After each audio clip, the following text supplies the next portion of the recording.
Je suis contente d'être là pour rencontrer aujourd'hui les féministes de l'Alliance féministe francophone parce que ça permet de me nourrir pour continuer de porter mes combats au Parlement européen pour une vraie diplomatie féministe européenne et surtout pour des financements européens à la hauteur du besoin qu'ont les organisations féministes partout dans le monde pour aider à l'émancipation des femmes et des filles sur le terrain. Parce que je veux faire comprendre que c'est une politique de sécurité pour l'Europe que d'investir dans l'égalité entre les femmes et les hommes partout dans le monde.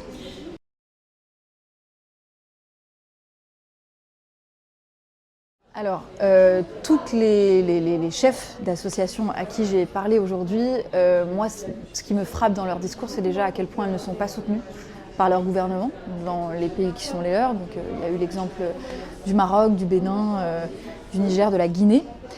Souvent, elles agissent seules, mais en construisant des solidarités horizontales fortes, avec des collectifs immenses de femmes qu'elles arrivent à mettre en place. Et ça, c'est quelque chose d'extraordinaire. Mais elles le font dans un contexte extrêmement difficile, sans aucun soutien et sans assez de financement. Je reviens à cette question du financement qui est clé. Elles ont besoin d'être financées parce que souvent, elles se retrouvent à juste prendre en charge des politiques publiques de santé, prendre en charge des victimes de violences sexistes et sexuelles, de viols, de mutilations, de mariages forcés.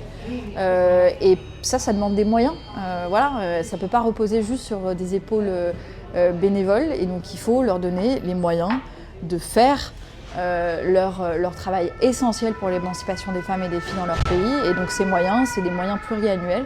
Et l'Europe, dans son prochain cadre financier pluriannuel, comme on dit, devrait le faire. Et moi, je milite concrètement pour la création d'un fonds européen de financement des organisations féministes. Il faut qu'on ait ce fonds dans le cadre du prochain cadre financier pluriannuel dont les négociations vont commencer très bientôt parce que, encore une fois, l'égalité entre les femmes et les hommes, c'est une politique de sécurité et notre politique de sécurité, ça ne doit pas aller juste à la dissuasion militaire. Il faut aussi qu'il y ait des budgets pour le développement et pour l'égalité partout dans le monde.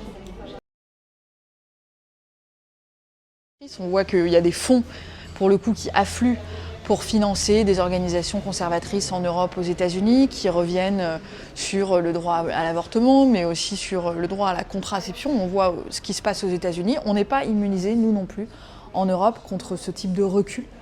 Et donc, on est dans un contexte politique difficile pour porter des questions féministes, alors que ce sont des enjeux tellement importants, pas seulement pour la justice, mais encore une fois pour le développement économique et pour la sécurité internationale. Donc ça ne devrait pas faire débat de pouvoir consacrer suffisamment de financement à l'émancipation des femmes et des filles en Europe, mais aussi partout dans le monde.